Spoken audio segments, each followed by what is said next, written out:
Bam! All right.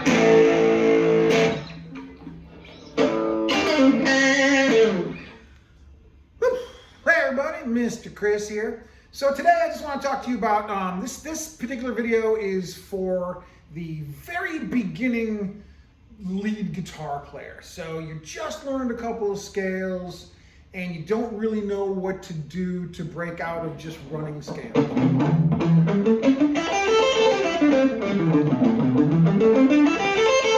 So you've been practicing your scales over and over again. What do you do to have fun and start playing lead? Well, these are just 5 little movements and they're super basic. So if you're already playing, you're already an intermediate player, you already play lead, this isn't for you. This is for the person who's just starting off, okay? So the first thing I want to talk about is a thing called a hammer-on. Dudes, that's the level we're at. So the first thing I want to talk to you guys about is the hammer-on. The reason why I say that is because there are a bunch of people who just left the video because they already know how to do that kind of stuff. They know that's where we're at, but that's where we're at right now. We're starting off. So bravo to you for hanging in there, starting off, getting this going. So what a hammer-on is when you take your finger, any of your fingers, and you drive it into the neck on top of the string, and it creates a sound. So oftentimes, what happens is like I'll put my one finger on any note on the fretboard. We're just going to say the D string, 5th fret, and then I take my 3 finger on the D string 7th fret. So I got my one finger there, and I'm playing it. And then I slam my 3 finger into the fretboard, and that's a hammer-on. That's what a hammer-on is.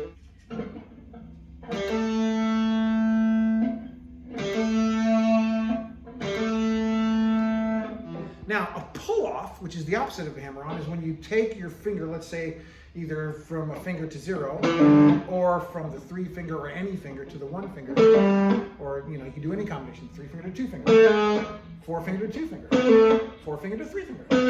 Basically what you're doing is you're pulling the top finger away, leaving the one remaining, but you can't just pull it off. You can't just go off. That's not going to give the second hit, the pull off itself, enough volume. So the advice I give to people is it feels like you're leaving a little skin on the string as you're pulling it off, and that gives it that bite. You're pulling it off.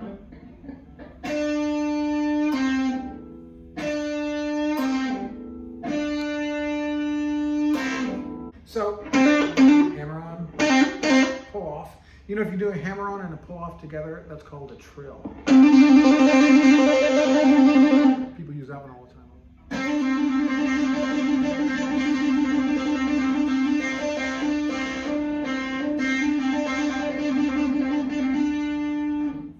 So that's a pull-off. So we got the hammer-on, pull-off. Now let's talk about, vibrato. I can't emphasize this enough. A difference between a really nice player and someone who there's something just a little off. They're not quite, they seem to be not quite as higher of a level no matter what they're playing, is when you're lacking vibrato. So I would start working on that in your lead playing as soon as possible. What is vibrato? Basically, that's vibrato. You're taking a note and you're giving it a little bit more, a little bit of a bang, and then back down, and you're doing it in succession. And vibrato, really, when you're running a scale, if you just sit and stop on a note and you want to do it intentionally, that's one thing. But if you're constantly just stopping on dead notes,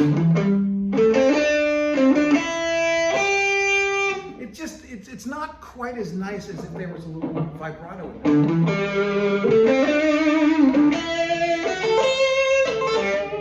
The vibrato gives the note life. So how does one do vibrato? You're basically, because we're playing guitars that have frets, you're basically riding the string on the rail. It's hard to kind of verbalize the physicality one needs to do other than saying something like that, and then you have to feel it and practice it, because it's weird. You see people and you see them moving the neck and doing all kinds of stuff, And for me, I actually use the weight of the neck sometimes to I'm pushing the string like it's a spring. So it's actually the weight of the neck is coming down against the tension of the string being tightened, and then it helps pull it back up. And just doing that over and balancing it, as a musician, as a human being, you start to get that. That's one way of doing it, using the guitar's neck for weight. Another way, you can do the crunch, where you're coming down from the top. You're just pulling like that.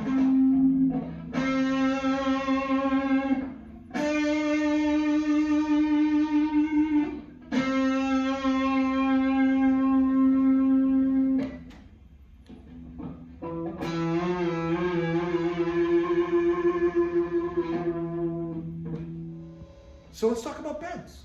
So what we're going to do to bend is we're going to use all 3 fingers to bend the three finger, to bend the string that the 3 finger is playing. So instead of just bending with the 3 finger and putting too much stress and pressure on the back of the hand and the muscles and tendons, I'm going to use 3 fingers. It gives it a lot more power and strength, and do my bend. Now, a bend is not a haphazard thing. A bend is aimed towards a target. So you're either going from here to here. Generally, unless you have, you might.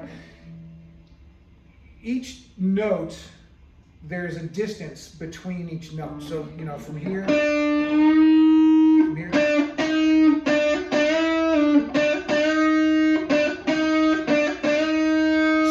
So to get to that note, the next note, I actually had to go through some tones to get there. So you can bend slightly, and there are times and places for that, but as a beginning guitar player, I would attempt to bend 4 target notes. Then you're really more in control of what you're doing. And then when you try to go for those off notes, at least you'll have an idea of where you are to start with, to go to the off notes. So what I do to practice bending is I take, like I said, all 3 fingers, if I'm trying to bend the note on my 3 finger, and I'm going to hit my target, which is the next fret. I'm here, and I'm going here, so I'm going to bend up to it.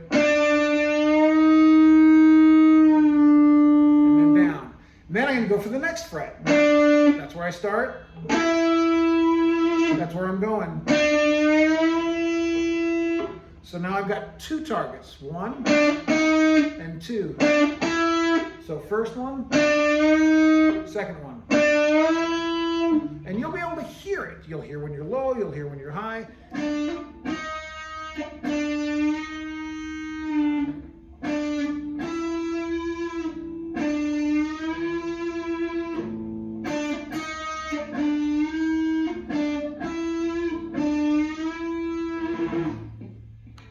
But I suggest that when you bend towards the center of the neck, so you don't run out of real estate. So you don't do this. You find yourself off the neck.